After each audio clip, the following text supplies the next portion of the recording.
Merchandising.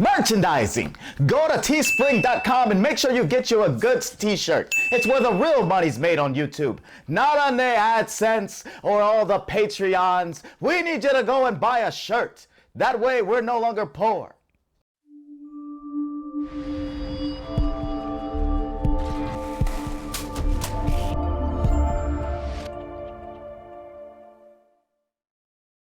Hi guys, welcome to the show. I'm Manny. I'm Terrence.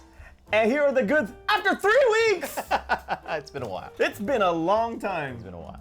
How you doing? It's doing all right. So the great thing about the show is that we still have content going out. So yeah. The podcast, if you guys want to see it more, blow him up on Twitter.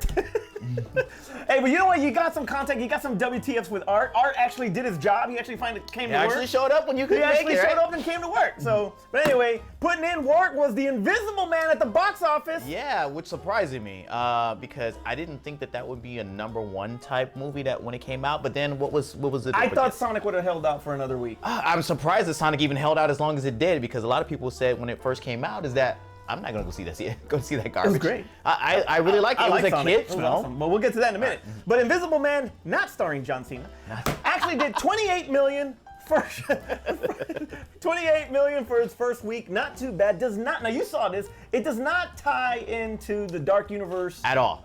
Like the Mummy and all that. So no ties. No ties at all.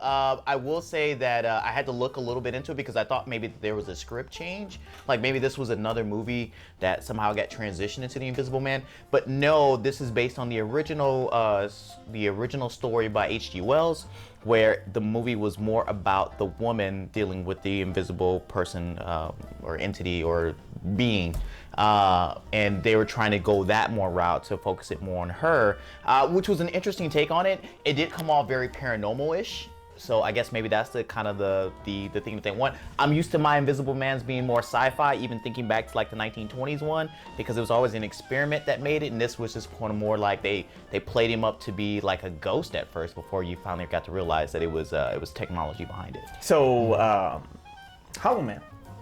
Well, Hollow Man started out as technology. That's what I said. I'm more used to it being sci-fi-ish. This one started off more horror-ish. Would you go Hollow Man or Invisible Man? Better movie, Invisible Man. Okay. The one I would probably be like more excited to see with Hollow Man. Hey, can't go wrong with Kim Bacon. All right. By the way, shout out to Elizabeth Moss. I heard her performance was absolutely amazing in that movie. So She made you feel like she was tortured. Yeah. Good job. All right, second is Sonic. Second place, 16 million. Third week in release, so pretty. I mean, it's still held up for second place. Couldn't hold on to that top spot. It's already starting to die down a little bit. Has not been released in China yet due to the coronavirus. So. I was just thinking how much money this thing would have if it was released in China. Yeah, but either way, Jim Carrey is back. If you have not seen it, he's back as Liar. Yeah, that movie was freaking hilarious. I thought it was funny, man. I thought it was great. The one thing about it is that one, it made a lot of money, which a lot of people didn't think it was going to make any money, and it made a lot of money. Yep. Sonic 2 for sure. Sonic 2 is going to come. I was thinking because it kept referencing this mushroom universe that's out there. Like Mario? If it's going to be Mario for Sonic 2, if we're going to see, instead of BBS, it's going to be SVM. Let's go. I'm good with that. You do get, spoiler alert, but you do get Tails. Yeah. In the post credit, and then you got like Knuckles at the beginning. And then you got Knuckles at the beginning, which everybody wants The Rock to be Knuckles. I don't want The Rock. Yeah, that would be kind of cool though. Either way. Oh, just as a voice. I'm like, they're gonna see the voice is he's the voice of Knuckles. I like that. Okay. I think I could. That's some star power behind it. I think it would work. Hey, is this the or can we finally call the end of the curse of the video game movies? We had Sonic and we had Detective Pikachu. Yeah. Both of those movies did really, really well. So did Rampage. And so did Rampage. So Rampage did okay. And if we think about it, Jumanji. That's not pushing. But talking about that, I think Sonic has actually moved up my video game movie. Mm-hmm. It's right behind Mortal Kombat now. Okay. It's second. Just wait till that Mortal Kombat remake comes out. Mortal Kombat will always be #1. Tell you that. Robin Show, shout out. Wait till that remake comes out. Number 3 is Call of the Wild. Harrison Ford and a CGI dog. What? What is the point? The dog is CGI? Yes, the dog is CGI. What is the point? I'm pretty sure that they have some stand-in dogs, but it was mainly CGI. Why? I didn't want to see this film because I'm tired of movies where like they make you love the dog, then they kill the dog. So I'm really, really tired of that. So when this movie was first coming out, I was like, I've already seen this movie like 1,500 times, so I don't want to see it. But I didn't know the dog was CGI. The dog is CGI, the dog talking. And he says, I want to be released from this pain. And then he stabs him and he falls down. Get it? Han Solo, Kylo Ren. Oh, Anyway, 13 million for Call of the Wild. Not too bad, but it is looking to lose $50 million for Disney. Mm-hmm. And now the thing with this too is that this is actually part of the Fox slate, and so far the Fox properties have not done well under the Fox Studios under Disney. So I mean, they're gonna probably shelve some Fox properties. As long as they don't shelve New Mutants. As long as New Mutants come out, New Mutants is still up there. All right, this is something for you. My Hero Academia was fourth place with 5.7 million. Big fan of anime. What do you think? One of the shows people have been trying to get me to watch. I just refuse to watch it. I don't know why, because back in the day, he wanted me to see Face Off forever, and I just refused to watch this damn movie. It's amazing. It took like a showing, and like I was watching HBO, and it just popped on, and just happened to watch it, and it was like, oh, okay, I've missed out on all these years. Maybe I'm missing out on My Hero Academia, but since I don't watch the TV show, I didn't watch the movie. So in 10 years, you'll watch it? I'll probably watch it in 10 years. So I can't say if it's good or bad, but I know people love the TV show. Like it's one of those ones that people just kind of suggest for you to watch if you're not into anime. Then like start with this one. So I mean, maybe it's good. I don't know, but it's in third place. Yeah, it's fourth place. It's in fourth place. Maybe it's not that good. But if it was hentai, it'd be number one in your It would be number one. Number 5 is Bad Boys for Life, still in the top 5, 4.3. How many weeks has it been out? This movie has been out since January 17th. All right, so I feel bad because you don't like this movie. I didn't like it that much. I have not seen it, and I'm curious of why. Because I didn't like it. I'm curious to know why you don't like it, because I still have not seen it. I thought that maybe they should have done more with their relationship instead of playing off the same stuff that they had in the first two films. I felt like we were just doing it again, but they were older. But when you look at it, there were several shots copied from the first two films. They even did the stand-up thing in slow motion. Yeah. And I was like, I had a problem with that. I had a problem that Gabrielle Union wasn't there. I told you this. She's the spinoff. Sydney Burnett is on LA's Finest. She's in LA, so she's not in Miami anymore. But they added another character that was supposed to be Gabrielle Union. It was supposed to be her. And it was like, and then she wasn't Sydney, but it was definitely written to be her. It's and I was 17 years later, bro. And they still ain't hooking up. No, they still ain't hooking up. Did they even? It was like they made a whole mention. It was like, oh, that's the one that got away. How does Marcus Burnett talk about it? It was like, yeah, don't worry about my sister that you broke her heart. This is the girl, this random girl that ain't been in the first two movies. That's the one you really love. No. He said that? Basically, I paraphrase. But basically, that's what he said. He was like, don't worry about Sydney. And it was like, because this is the one that got away. No, my sister, you broke her heart. But maybe deep down inside, he was like, man, you're a dog, bro. I don't want you with my sister. I really meant that. He's like, I'm glad that happened. I'm glad it did happen. Exactly. All right, so, Dud of the Week. All right, Dud of the Week. Brahms, The Boy 2. This movie had no business being made. By the way, I did see this film. And? It sucked. It didn't need to be made. Thank you. It was the whole thing. It's like Divergent all over. In the first film, didn't have to be made. It had an interesting premise and twist. Yes. So it was the interesting premise. And it had Lauren Cohan. Yeah, so it had an interesting premise to where like, hey, this family, they treat this doll. Is this doll haunted? Is it not really haunted? And then the twist was, spoiler alert, that it turns out to be the boy is living in the walls and just kind of using the doll as his avatar in the house. This movie became Annabelle. It really became Annabelle, and I was like, they totally took what was different and special about the first movie and just flushed it down the toilet trying to make an Annabelle ripoff. And I was so mad that I watched it. I was like, dude, I could have watched another Annabelle for this crap. And I was like, I didn't need to see that the doll was haunted. So, there were scenes that were very Annabelle-ish. I don't know why they got Katie Holmes. Katie Holmes turns down The Dark Knight, but takes Brahms, The Boy too. She was like, I gotta get on that boy money. That's where it's at. All those Annabelle films that came out, I gotta get in that. The Dark Knight, man. Oh, forget it. Well, look at it. Anyway. Another big name actor that did horror. So hey. All right. Speaking of Batman, the first images were released of the new Batmobile. Okay. Did we ever talk about the bat suit? We're gonna get into that too. Okay. So. Souped up street race car almost looks like freaking Fast 10. This is what we've been talking about. Looks like Toretto's Charger on freaking acid. Instead of it going to space, it's going to Gotham. Fast 10. Hashtag Fast X. No. The Bat and the Furious. Bat and the Furious. The Bat and the Furious is on. Okay, so you got a really sleek Charger looking with little homages to the 1960s Batmobile with the points on the freaking tops. Right. Then you got this really big engine in the back. Yeah. It's there's no, besides the 60s Batmobile from the tail end of it, but there's no resemblance at all on any To like Tumblr or any like incarnation of any Batmobile ever freaking made. So it seems like they're trying to do year 1, Year 2. or they keep saying year 2. It's year 2. Year 2 or year 3. They keep saying that, but they're downgrading all of his stuff like it's his first year. So, and I know they don't want to say year 1 because we all consider year 1 as Batman Begins. I want to know what year 1 looked like. What Was he on a bicycle? Did he have a Halloween mask on? No costume. Yeah. Just the mask. Just the mask. Okay, so it doesn't resemble any of that. This is Did he year really 2. wear hockey pads? He did wear hockey pants. Okay.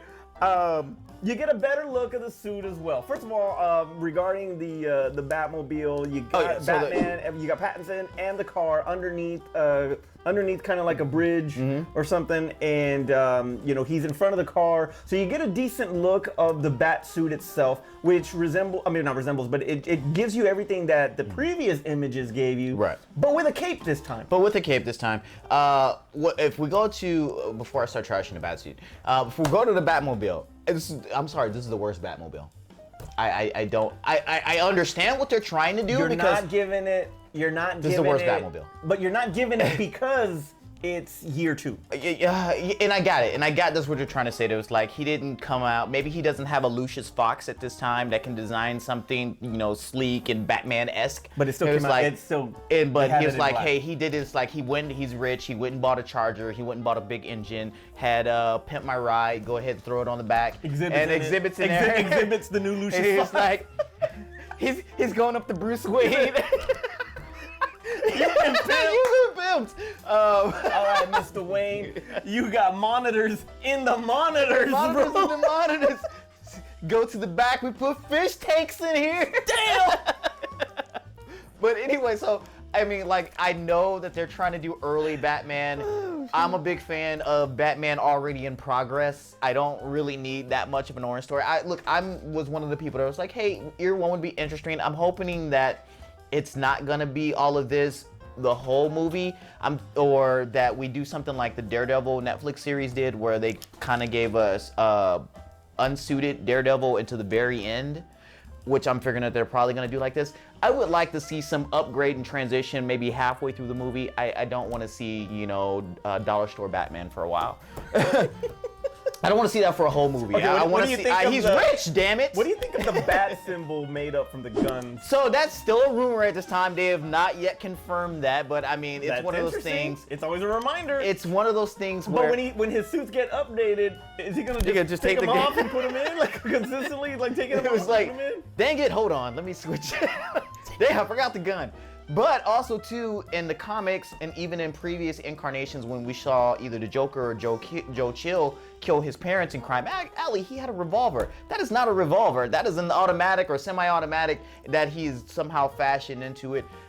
New Rockstars did a whole thing on it about what it could be. They said it maybe it's knives. And maybe those are the handles of the knives, kind of pointed out that it could be something like that. Everybody seems to think it's a gun. It's probably a gun, but it is kind of weird that they went with more of a like a 45 as opposed to the revolver that he's had, the iconic thing that they've had in the comics for years or forever. So, but I'm okay with it being a gun. Other than that, it's just going to be a bat logo, so at least they did something different. Okay, so this movie is supposed to be heavily influenced from The Long Halloween. And it's also taken a little bit of Batman, the game, the Arkham Asylum game, with a lot of detective. It's a hell of a lot more of a detective story. So it's basically Seven with all of the characters. What's in the What's in the chest? What's in the chest? What's in the chest? What is it? So Matthew Reeves is taking a bunch of little pieces like that to really give you a solid Batman film that is more. I wouldn't even be surprised if it's a hell of a lot more suspenseful. You know, a la, like the Joker. You know, was kind of it was kind of like really mellow, not mellow, but low. What's the word I'm trying to find here? I don't say morbid. Depressing. Yeah, depressing. Depressing is one. I mean, you know, depressing is a really good word for that. Yeah. So you have that kind of a tone for the Joker. This movie with him, that should be kind of like in there too. Okay, so not necessarily depression, but you want something dark. the dark DC. You want the dark DC, which we complained about the first time when we got a dark DC. But it's because the characters that they were choosing to have that tone with were not right. Okay. The tone of Batman is dark, Okay, so it is dark. I would like a dark tone for this. Especially if it's a detective story. Okay. I think that it would work. I think, Like Seven. okay, so here's the deal. I think that as much as we want a detective story, we don't really want a detective story because that Batman movie is gonna be so slow. It is gonna be so slow, and we're gonna be like, we're not seeing any action. It's like nothing's happening. We're gonna be talking about how it's Superman Returns or how it's Fantastic Four, and that it only had like 2 action scenes, and then the rest of the movie was just talk. And it's like you don't really want a detective story. You want him to do what Christian Bale did in The Dark Knight: is take that one bullet, analyze it, and say, "I found it." That's what you want. That's a detective that you want. We fought on that. Yes, because you said he never did any detective stuff. He really did. Thing, and it's like, he did. And this is what I really want. But I do want I do want some fight scenes. I want a lot of fight scenes. Actually. You want Ben Affleck Batman, but somehow doing detective stuff on the side. Yes, that's exactly what I want. You want Daredevil. Because Daredevil's beating people up night and then going to court during the day. There you go. Yeah, so you want him like doing investigations during the day and beating people up at night. Whatever. Tell us what you think about the new Batmobile and the new Bat suit. Now that you see it with a little bit better look at the cowl with the ears, which I think the ears are really well proportioned. They're not so big. They're not too small. They're just right. Yep. Please give me give me version 2. Like 30 minutes into the movie, give me version 2. I'm not a fan. I'm not a fan, and maybe when I see it on Robert Pattinson in it. And it's actually, they've done all the CGI that they need to do. Were you a fan of the Batman in Dark Knight with the head just no, I didn't like it because it made his head look big. It made his head look small. I understood it because the whole thing, because if you what was it I saw the Michael Keaton Batman and Batman Returns where he does the thumbs up. Well, one, he's in a bat plane, right? And he looks over to the side. Val Kilmer. No. It was Michael Keaton. Was it Michael Keaton? Yeah, it was Michael Keaton. That did this? Yeah. No, it wasn't. It was. No, it wasn't. I'm gonna clip it. So anyway, but either way, whatever Batman it was. So that was Val Kilmer. We'll look it up. It'll be clipped here. I'm right. So anyway, so he does this when he looks at it. He does, and then he does a thumbs up. Right? It's not even his arm. Somebody's down in the bottom of the plane doing the thumbs up because he can't move in the suit. So I got why they did it. So I wasn't mad when they did it. I just didn't like the design of it. Because I mean, this is a lot. You know, it doesn't have that connection between neck. So and he has shoulder, like a little neck brace thing, and I was like, it's not my favorite bat suit. And it was like, and I understand it's an early version. I can't complain. Year two. It's like, yeah, whatever. Batman year 1. So I got a 1 for you. It's an early version of it, so I'm gonna get over it. I just hope they don't stay in this early version the whole film. Find Lucius Fox, get you some real Batman gear, and let's move on. Let's move on. Let's move on from Exhibit. Yeah, like that. Get your Tumblr and get out of Pimp My Ride. All right. So speaking of originals, there's nobody original, especially in horror, than Bruce Campbell as Ash Williams in the Evil Dead series. Icon. Right. From the movies to Ash versus the Evil Dead that was released a few years ago on Starz. You know, that whole character is just iconic. Well, there has been talk about the Evil Dead series moving forward, and one of the characters, or one of the casting decisions, I guess, that they're looking at from a fan campaign. They're campaigning for this. Right. is to have CM Punk play Ash Williams No. or No. in the new Evil Dead. I What do you think? vetoed this already. No. Why? No. If you want to bring somebody back as Ash, bring the guy back from the Evil Dead remake. But there was no Evil Dead remake. Yes, there was. I mean, there was no Ash in Evil Dead remake. I mean- And the Ash that was in there was Bruce Campbell. No. No, not that one. I mean, like the Sam Raimi one. That was Bruce Campbell. That wasn't Bruce Campbell. Bruce Campbell has played Ash from all the 3 original Evil Deads. No, I'm talking about the one from like the early 2000s. The one that we always put in our top 5 list. Oh my God. The one with all the blood and The the remake of the remake. 2013. Yeah, that wasn't. There was no Ash in there. I know. Bring him back. Make him Ash. It was like, oh, we forgot to mention your nickname is Ash. Who cares? It doesn't. It's a horror film. It doesn't need that much explanation. All right. Well, Bruce Campbell actually commented on this, and he's pretty much he doesn't think that that it would be a good idea to have Punk basically do this. What do you see? Name him something else. Name him Nash, Lash. Just name him something completely different. Ash is reserved. We'll call him Ashton. How about Ashy. Ashy Larry. My thing about it is that when have you seen Punk act?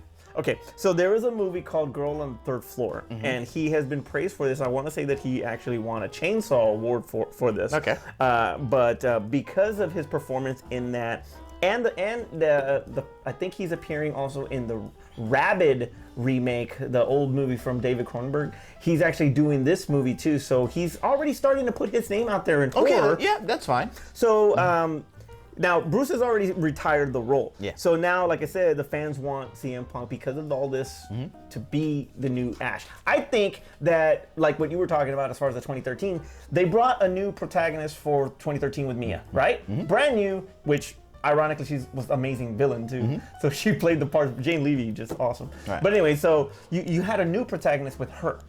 So in this one, you just make a different story of the Necronomicon and have him be in a different Evil Dead universe. You can. And put him in it. I have to see. Different name. I have to see him act. I mean, because I'm really iffy about making him the lead of something where I haven't really seen him in anything else. Give me Punk as Casey Jones, please. I mean, that would be cool. That's all I want. That would be cool, but I mean, Casey Jones, CM Punk, Casey Jones. I'll take maybe that. not leading a movie yet. I mean, look how many movies The Rock had to be in before he actually started leading films. Look how many things that Batista had to be in before he actually got Stuber. Okay, first of all, hold on. I didn't say that he was Hold on, wait a great. minute. What I'm saying, before he got a leading role. Rock did Mommy Returns. And then he And had then his Scorpion own Scorpion King. King. Yeah. That was his own. So he kind of like only had one side role. He had a before that. CGI, and then he had an actual starring role. Yeah, and then he had another But side if- role with if you Be think- Cool. Yeah. And then he had a side role with Get Smart. But if you think about the Scorpion King, it was more of an early Arnold Schwarzenegger thing. That was like, hey, you're a. Oh, then you get the rundown where Arnold actually tells him good luck. and gives Yeah, him but the no, I'm torch. saying like it's one of those things where Arnold did a lot of things where he didn't have a lot of lines. He just had some one-liners and just kept going, and the rest of the cast kept the dialogue and stuff going from. And that's how I look at the Scorpion King. And it's like, hey, you're a physical presence and you're popular, but we're not gonna give you a lot of lines. We're just gonna give you some one-liners to say, but everybody else is gonna drive the dialogue. What about Doom? I mean, how many movies was he in Doom? I mean, you already said he was already like 4 or 5 movies in by Doom. Was Tooth Fairy out by the time? No, Doom was out? Doom was actually, I want to say Doom. And that was more Carl Urban's film than it was The Rock's. That's very true. I'll give you that. That's Sorry. what you get. All right. So anyway, Sorry about that, Hal. Tell us what you think about CM Punk. Should he be Ash? Should he be somebody else completely different? I don't think he should Leave a leave comment this below. movie. He shouldn't leave this movie. But I'm gonna give you this one. All right. So I'm gonna give you 5 horror icons, Okay. and you tell me what WWE superstar should play these roles. I have no idea. Freddy. What's this dude? With blonde haired. He was a certified G. Oh hell no, Enzo. Enzo Amore. Enzo, Amore. he's like freaking all little and That's shit. why he should play Freddy. Freddy's like freaking 5'10". At So least. Enzo's 5'6" or something? Yes, he's like little dude. Okay, you failed on that one. All right, Jason. Obviously Kane. You got Kane? I Yeah. got Braun Strowman. I think Braun Strowman will be I mean, amazing. he'll be in a mask and makeup, so it really doesn't matter as long as he's but tall. his presence Yeah. is like, I got Braun. All He's right, tall and stocky. Michael Myers. I'm gonna shock you with mine, but you go ahead.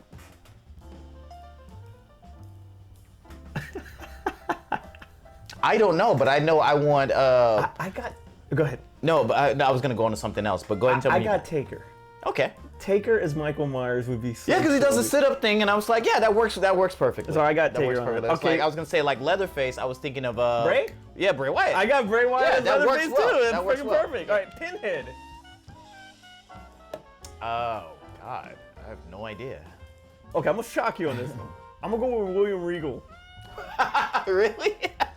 I can't imagine William Because Regal of his bald. voice. I mean, William Regal has just a smooth ass English accent that I can't it would just imagine sound him so bald. smooth, dude, if he was Pinhead. I'd have to see that. I can't imagine him bald. And freaking Freddy, man, that's tough. But I know Lestat, I would have Finn Balor. Okay. Can I get Gangrel? Can I get Edge? Ooh, Edge is Freddy. I can buy that. But it's Freddy. Edge is Freddy? You said it's Lestat. No, I said Finn Balor is Lestat. Oh, well, I'm talking about Lestat. Oh, okay, cool. Sorry. Never mind. All right, well, speaking of horror icons, the new Candyman trailer appears for Trailer Talk now. Yes. New Candyman trailer. We just saw that a Yeah. little while ago, and I'm into it. I dig it.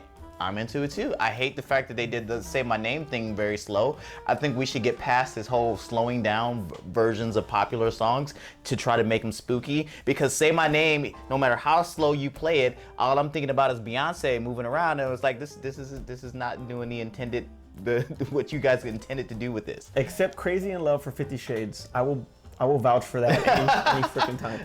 All right, So that wasn't a horror movie. This is a horror movie. It was pretty scary. It was pretty scary. That movie. 50 All right, Shades so- is pretty scary. All right, so this movie is known as a spiritual sequel to the freaking 1992 one. Right, because the lead actor is the little kid that was saved in the first one, right? Okay. Yes. That's a damn good theory, and that I'll just. I start thought off that with was legit. That My- wasn't? I don't know. My wife, I'm crediting you, Rosie, so you can't say that I didn't credit you. Because I thought She said the same thing. because said even that- in the trailer they say he had plans for you and now you're living out like this. Like they talk about like he had plans for you before and now you're kind of doing It this makes thing. all the sense. Yeah, it does. It makes all the sense right there. But anyway, okay, so Vanessa Williams returns too from her from the original. No Virginia Madsen though.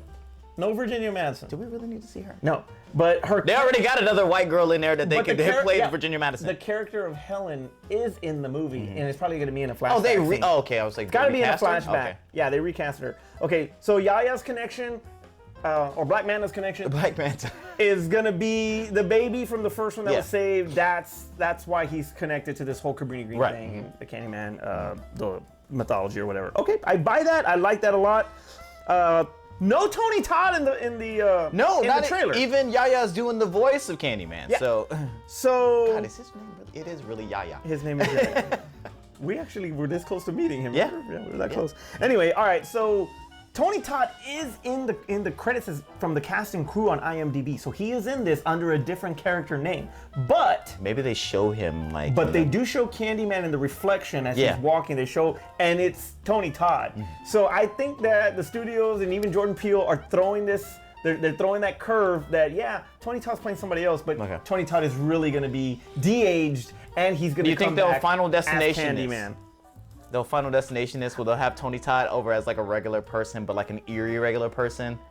Yeah, that's a possibility. Okay. It's a possibility, but I think this is his movie, dude. Yeah, I know. This is his I think that they movie. should bring him back. Like I, I said, think he is going to be Candyman. they should definitely bring him back. Even though, if they do, I think that they should go the Freddy's Revenge aspect. He should be talking directly to Tony Todd. I think, and you brought that up on Twitter. Yeah, and he you were should be- spot on. He should be talking directly to Tony Todd, and then Tony Todd is working through him. I think this basically is Freddy's Revenge. Without the gay overtones. No, now it's bros. It's just all bros in freaking Cabrini Green, Chicago. But yeah, I think that's exactly what it is. I think it's a spirit thing, and he's acting out, and he's actually doing the killing, and he's gonna scream at the end, and Lisa, he wants to take You are me my again. children now. Oh, no, no, that's the wrong one. It's like sweets to the sweets. Yes, you are my white girls now. My white girl. You know, that was one of the things that I noticed in this trailer, and it was like even in the original trailer, and it's like, is he? And I know there was a whole slave thing with him and the white girl, and then he gets hung and castrated. Well, he and was hung burned and- because he was hung. Yeah, and I was like, does Candyman just draw all the white women to him? It's like, we gotta say Candyman. Once you go Candyman, you don't go back. All right. Oh, he'll hook you up, all right. Okay, so here's some things though. Okay, first of all, this is produced by Jordan Peele, and his imprint is all over this movie. Now, what I really like about this, as opposed to what he did for Get Out and Us, is that this is already a built-in mythology, so he doesn't really have to go in a different, I mean, not different, but there is no message and what your social issues are. None of that is. This is a flat-out horror film. I mean, now he's producing it. This is his social issue in this one is gentrification, is what it is. It's directed. I can't remember her name. Because they totally talk about gentrification going on in Chicago. That's very true. But you do have this built-in mythology that I know he's producing, but he's working with, and I think that because of that, he can really highlight his ability with horror. Yeah. You know, now granted he's a producer, but still there's a lot of Us. There's a lot of Get Out, but not with all of Do you think message part he is going to pigeonhole himself as just a horror producer / director? As ironic as it is, because he's known for comedy, I'm shocked that he has not done a comedy yet. Yeah. With the exception for the Toy Story. No, Keanu. Yeah, Keanu, and then the Toy Story, he was the voice of one of the characters there. But I don't think he will. I think I think horror is probably a little bit of a passion there. Okay. And he's using it because there's a lot. The world is scary enough as it is, and a lot of maybe he's trying to get away from the comedy, and this is his outlet to get away from the comedy. Yeah. Everybody would expect him to do something comedic. I think eventually him and Keegan will get back in, and they'll do something together because they're goal together. So yes. But either way. I'm all up for it. It comes out in June. I can't wait. Wait, who did Clint? No, he didn't do Queen and Slim. Somebody else did Queen and Slim. Yeah. Okay. Comments below. Terrence, take us home. Why did this feel like WTF? It did feel like a WTF. Oh God, if you're still here with us, why? But anyway, especially since it's been about 2 or 3 weeks since you've seen us last, I do appreciate you guys for supporting this particular video series and the channel as well. But if this is the first time that you are here on the channel, make sure you click the subscribe button as well as the notification button so that way you're aware of all the other things that we do on the channel. And if you are totally into this topic, wait till you see WTF. Want to shout out my son, who was my co-host for top 5 NES games. He was an amazing host, better than this guy, better than Art, better than everybody. He was amazing. I didn't own an NES. I'm sorry, I didn't own an NES. All right. For Aspen and Art, wherever they're at. Well, Aspen in college, Art, wherever the hell he's at. He's supposed to be already. Yes, he is supposed to be here. I'm Annie. Real quick, if you're still here, because we do these end of the video little blooper things. If you're still here, look down. There's a link here for Patreon. If you guys like the show, please give us money. We'll take a penny. We'll take a nickel. We'll take a dime. We'll take $1. We have some stuff on there that we're giving away on Patreon if you do contribute, because trust me, we need help. We want to buy new equipment, and we need an editor. Somebody who doesn't have to stay up in the middle of the night. Or they don't have to stay up in the middle, but I won't have to do it. So please, down, patreon.com/thegoods. It's in the link. Please do it. We appreciate it. Top flight.